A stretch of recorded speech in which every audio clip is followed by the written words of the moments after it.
Dito ka, alis! Kaspexo!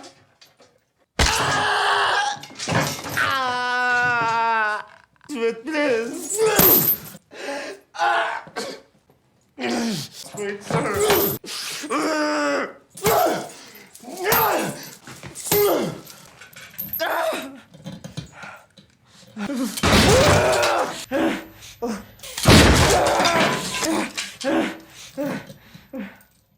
Si Bruno Hamel ay isang surgeon na nakatira kasama ang kanyang asawang si Sylvie, isang gallery curator, at ang kanilang anak na si Jasmine, na naghihintay sa kanyang birthday party sa loob ng 2 linggo. Sa kabila nito, gusto niyang ihatid na ang kanyang mga imbitasyon ngayong araw pagkatapos ng klase. Parehong pagod sina Bruno at Sylvie, kaya dismayadong nagpasya si Jasmine na ihatid ang mga ito pagkatapos ng tanghalian. Binigyan siya ni Bruno ng jacket, inayos ang kanyang buhok, at hinimok siyang mag-ingat at umuwi kagad. Lumalabas na ang mag-asawa ay hindi naman talaga pagod, at gusto lang magbembangan ngayong sila na lang ang nasa bahay. Makalipas ang ilang oras, nagising si Bruno, hindi naghihinala na merong mali at ginawa ang kanyang nakagawian, nang dumating ang mga kaklase ni Jasmine na nagtatanong tungkol sa kanya dahil hindi nila siya nakita buong hapon. Sa labis na pag-aalala, tinawagan ni Bruno si Jasmine ngunit wala itong tugon. Lumalabas na may naiwan ding mensahe sa telepono na na-miss ni Bruno, at pinagalitan siya ni Sylvie dahil hindi niya siya ginising ng mas maaga. Kalaunan, nakipagkita sila sa mga pulis at binigyan sila ng impormasyon tungkol kay Jasmine para mapabilis ang paghahanap sa kanya. Nagpasya si Bruno na tulungan ng mga pulis sa paghahanap, kung saan nagpasya sila na magsimula sa parke at sundan ang kanyang landas patungo sa paaralan. Si Bruno at ang 2 pulis ay sinimulan ng kanilang paghahanap, nang makita ng isang pulis ang isang malagim na tanawin. Sinubukan ng mga pulis na pigilan si Bruno, ngunit nagmamadali siyang lumapit kay Jasmine, na wala ng buhay sa damuhan at napaiyak. Habang pinagmamasdan niya ang katawan nito, kitang-kita ni Bruno na may bumaboy sa kanyang anak. Samantala, sabik na naghihintay si Sylvie ng balita tungkol kay Jasmine, hindi alam ang malagim na kapalaran na sinapit ng anak. Makalipas ang 7 araw, naghanda na sina Bruno at Sylvie para sa libing ni Jasmine. Sa mga sumunod na araw, ang parehong mga magulang ay nagi ng malayo sa isa't isa, laging tulala at depressed, at hindi na rin makapag-usap ng maayos. Makalipas ang ilang araw, nakatanggap si Bruno ng tawag mula kay Detective Herb Mercure. Sa palagay niya ay nahanap na nila ang killer ni Jasmine base sa mga nakolekta nilang ebidensya, at sinabing mahahatulan ang salarin. Ang kaso ay nabalita sa telebisyon, kung saan ang sospek ay pinangalanan bilang 31 anyos na si Anthony Lemure, isang dati nang nagkasala. Ang kanyang huling kaso ay na-dismiss dahil sa kakulangan ng ebidensya, ngunit sa pagkakataong ito ay tiniyak ng mga taga-usig na makukulong siya. Galit na galit si Bruno nang makita ang maamong mukha ng kriminal, at napaiyak si Sylvie. Hindi nagtagal, muling binisita ni Bruno ang lugar kung saan natagpuan si Jasmine. Kalaunan, nagpasya siyang bumalik sa trabaho upang panatilihing busy ang kanyang sarili at naisip na dapat din itong gawin ni Sylvie. Gayunpaman, tumanggi si Sylvie, dahil ayaw niyang makalimot sa nangyari. Sa halip na magtrabaho, nakahanap si Bruno ng isang abandonadong cabin sa kakahuyan at nagtungo sa loob. Doon, nakahanap siya ng baril, at sa mga sumunod na araw, nagsimula siyang maghanda, na walang iba sa kanyang isipan kundi paghihiganti. Nang gabing yun, umupo sina Bruno at Sylvie para sa isang tahimik na hapunan. Tinanong ni Sylvie kung paano niya ginugugol ang kanyang mga araw, at sinabi sa kanya ni Bruno na siya ay nasa ospital, ngunit alam niyang nagsisinungaling siya dahil hindi niya ito mahanap sa trabaho. Gamit ang malaking halaga ng pera, nag-hire si Bruno ng 2 lalaki para gumawa ng ilang trabaho para sa kanya sa cabin, at pinatamis pa ang deal sa pamamagitan ng pagdagdag ng $10,000 araw-araw sa loob ng 1 linggo kung hindi magsasalita ang mga lalaki. Nang handa na ang lahat, tiningnan ni Bruno si Sylvie sa huling pagkakataon habang natutulog siya, bago simulan ang kanyang misyon. Kinabukasan, habang dinadala si Anthony sa kanyang paglilitis, ang gwardiya na nagmamaneho ng kanyang sasakyan ay nawalan ng malay, dahil pinainom siya ng droga ni Bruno. Nagpanggap si Bruno na tinutulungan ng gwardiya ngunit ninakaw niya ang sasakyang pang-transport. Nagmaneho siya papunta sa isang abandonadong lote at pinatulog si Anthony gamit ang chloroform, bago siya isinakay sa trunk ng isa pang sasakyan. Samantala, dumating si Detective Herb sa pinangyarihan kung saan ninakaw ang sasakyan. Pumunta siya sa sasakyan ni Bruno at nahanap ang kanyang ID, at labis na nanghihinayang nang malaman kung sino ang salarin. Inireport ni Herb ang kanyang investigasyon kay Sylvie, at umaasa siyang makikita ang katawan ni Anthony sa loob ng ilang araw. Nahirapan si Sylvie na paniwalaan ang report, dahil ito ay hindi gawain ni Bruno. Samantala, dinala ni Bruno si Anthony pabalik sa cabin sa kakahuyan at iginapos siya. Itinaas niya si Anthony sa ere gamit ang kanyang mga kamay, bago siya itinali sa isang mesa at pinahiga doon. Ilang sandali pa, nagising si Anthony, dahan-dahang nagsimulang magpanik at sumigaw para humingi ng tulong. Nakita niya si Bruno na nakaupo sa isang sulok na nakatingin sa kanya, at hiniling na malaman kung ano ang nangyayari. Gayunpaman, nanatiling tahimik si Bruno. Nakilala siya ni Anthony bilang ang ama ng kanyang biktima, at nakiusap kay Bruno na maniwala na hindi siya ang bumaboy at nanakit kay Jasmine. Nangako siyang tutulungan si Bruno na tugisin ang tunay na killer kung pakakawalan niya ito, ngunit kinuha lang ni Bruno ang isang sledgehammer at binasag ang kanyang tuhod, dahilan para mapasigaw si Anthony sa sakit, habang si Bruno naman ay ipinagpatuloy ang pag-inom ng kanyang beer. Pagkatapos ay itinali ni Bruno si Anthony sa kanyang leeg, na iniwan siyang lumulundag sa sakit dahil sa kanyang baling tuhod. Iniwan siya ni Bruno doon, ini-enjoy ang kanyang mga pagsigaw na parang musika sa kanyang tenga mula sa kabilang silid. Samantala, nakuha ni Herb ang mga tape mula sa labas ng kulungan, kung saan nakita nila ang isang figura na pumasok, at planong alamin kung sino siya. Sa kabilang banda, nagising si Anthony sa gintong ihi mula kay Bruno, na tumapak din sa kanyang tuhod upang tulungan siyang magising para sa ikalawang araw. Sa labas, nakita ni Bruno ang isang patay na hayop, at pinakain ito kay Anthony upang mapanatili siyang buhay. Ang balita ng kidnapping at ang pagiging sospek ni Bruno ay nagsimulang kumalat, ngunit ang lahat ng ito ay nasa plano.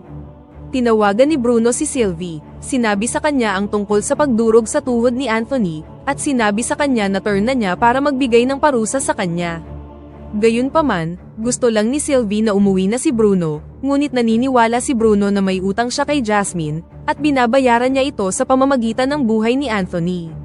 Si Detective Herb, na nakikinig sa kanilang usapan, ay binalaan si Bruno na isuko na ang sarili, ngunit plano ni Bruno na panatilihing buhay si Anthony hanggang sa kaarawan ni Jasmine sa loob ng 1 linggo, bago niya ito patayin at bago sumuko.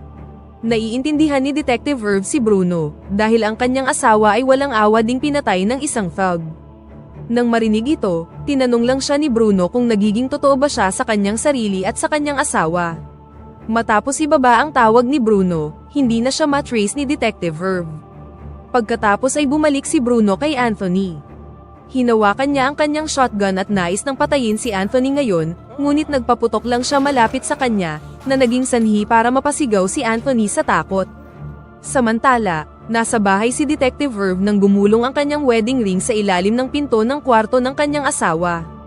Hindi niya kayang harapin ang trauma, kaya tumawag siya ng isang katrabaho para pumunta sa kanyang bahay at kunin ang singsing. Sa cabin, binalikan ni Bruno si Anthony, na ngayon ay umamin na sa pananakit kay Jasmine. Nakiusap siya kay Bruno na patawarin siya, ngunit si Bruno ay nilamon na ng galit. Itinali niya sa mga braso si Anthony at sinimulan siyang bugbugin ng mabigat na kadena, hanggang sa mawalan siya ng malay sa sakit. Sa police station, nakipagpulong si Herb sa kanyang koponan, sinusubukang alamin kung saan maaaring nagtatago si Bruno, at naghinala na nasa loob siya ng isang maliit na bahay sa kakahuyan. Wala silang mga lead, ngunit sa tingin ng isang detective ay hindi dapat sila magpakahirap ng husto upang mailigtas ang isang taong tulad ni Anthony, ngunit si Herb ay nanindigang si Bruno ang gusto niyang iligtas. Sa ika-4 na araw, si Anthony ay nagdurusa sa kanyang mga sugat, kaya nagpa siya si Bruno na bigyan siya ng ilang medical care upang mabuhay siya. Hindi pinansin ang mga pakiusap ng lalaki na wakasan na ang kanyang buhay, dahil ang pag-torture sa kanya ay wala nang magagawa para maibalik si Jasmine. Kalaunan, pinanood ni Bruno ang balita kung saan in-interview ang kanyang asawa, na sinabing sa tingin niya ay nababaliw na si Bruno. Nang marinig ito, tinawagan siya ni Bruno, galit na galit dahil sa pagtalikod sa kanya sa mata ng publiko. Inakusahan siya ni Bruno na hindi niya talaga mahal si Jasmine, at inuna ang pakikipagpalakpakan sa kanya sa halip na samahan ang kanilang anak na ibigay ang mga imbitasyon, habang si Sylvie naman ay sinisi siya sa pag-miss sa tawag ng kanilang anak. Walang patutunguhan ang kanilang usapan, kaya galit na tinapos ng dalawa ang tawag. Narinig ni Herb at ng kanyang koponan ang argumento, at nagawang matrack ang pangkalahatang lokasyon ni Bruno. Kalaunan, binalikan ni Bruno si Anthony, na sinubukang sabihin ang tungkol sa kanyang masaklap na pagkabata, at kung paano ito naging dahilan ng pagkahilig niya sa karahasan, ngunit wala ditong pakialam si Bruno. Ipinakita sa kanya ni Bruno ang isang maliit na bote ng lason, na ginagamit upang maparalisa ang lahat ng mga motor function, ngunit iniiwang may malay ang isang tao. Pinakiusapan siya ni Anthony na wag itong gawin, ngunit si Bruno ay hindi nagdalawang isip na turukan siya, at hindi nagtagal ay naparalisa at natahimik na si Anthony. Pagkatapos ay nilagyan siya ni Bruno ng respirator, ipinakita sa kanya ang larawan ni Jasmine, at sinimulang hiwain ang kanyang katawan. Bagamat pagluha lang ang kayang gawin ni Anthony, literal na hinila ni Bruno ang bituka sa kanyang tagiliran. Sa ikalimang araw, si Bruno ay nagluluto ng almusal nang marinig niya si Anthony na sumisigaw sa sakit, at na-realize na nawala na ang bisa ng gamot kaya nararamdaman na niya ang lahat ng sakit. Tumangging kumain si Anthony, pagkatapos ay sinimulan niyang tuyain si Bruno, dahil tila hindi siya nasisiyahan at iniisip kung ano pa ang kanyang susunod na gagawin. Sa galit, lumabas ng kwarto si Bruno at nagtungo sa labas para uminom, pilit na pinipigilan ang kanyang mga luha. Nang bumalik siya kay Anthony, sa wakas ay ipinakita na niya ang kanyang tunay na kulay. Inamin niya na pinatay niya ang 3 pang mga batang babae at ibinigay kay Bruno ang kanilang mga pangalan. Sinabi niya kay Bruno na inenjoy niya muna ng paulit-ulit si Jasmine bago siya pinatay. Sa sobrang galit, napahawak si Bruno sa lalamunan ni Anthony, ngunit na-realize niyang yon ang mismong gusto ng kriminal. Hindi nagtagal, nakipag-ugnayan si Bruno kay Herb, at tinanong siya kung naging mas madali para sa kanya nang makulong ang killer ng kanyang asawa, ngunit hindi makasagot si Herb. Inalok ni Detective Herb na tutulungan siya, ngunit tumanggi si Bruno sa kanyang alok na tulong. Sa sandaling yun, iniulat ng mga tauhan ni Herb na malapit na sila sa lokasyon ni Bruno. Isang pangkat ng mga pulis ang pumunta sa isang lugar na pinaghihinalaan nilang pinagtataguan ni Bruno. Pinalibutan nila ang bahay at pumasok sa loob na nakabunot ang kanilang mga baril, para lamang mahanap ang isang computer, na pinipeke ang lokasyon ni Bruno. Sa kabilang banda, huminto si Bruno sa isang gasolinahan upang kumuha ng mga supply, at tila nakilala ng isang cashier ang kanyang mukha. Hinarap niya ito tungkol sa kanyang pagkakakilanlan ngunit ipinahayag niya na sinusuportahan niya ang ginagawa ni Bruno, sa pamamagitan ng pagsabi sa kanya ng salitang salamat.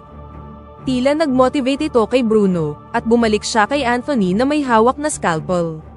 Samantala, nakatitiyak si Herb na si Bruno ay tumatawag mula sa lugar na pinaghihinalaan niya, at lahat ng kanyang mga tauhan ay naghahanap sa kanya. Kalaunan, parehong pinapanood ni Bruno at Herb ang news report, at dito nabunyag na sinabi ni Bruno sa awtoridad ang tungkol sa iba pang mga batang babae na pinatay ni Anthony. Karamihan sa mga magulang ay sumang-ayon sa kanya, lahat maliban sa isang babae, na iniisip na ang ginagawa ni Bruno ay walang kabuluhan. Hindi ito naging okay para kay Bruno, na agad na gumawa ng plano. Nang gabing yun, ang parehong babae ay nasa kanyang apartment, nang maramdaman niyang merong mali. Nang hindi inaasahan, bigla siyang inatake at pinatumba ni Bruno. Makalipas ang ilang minuto, nagising ang babae at natagpuan ang sarili na kaharap na si Bruno.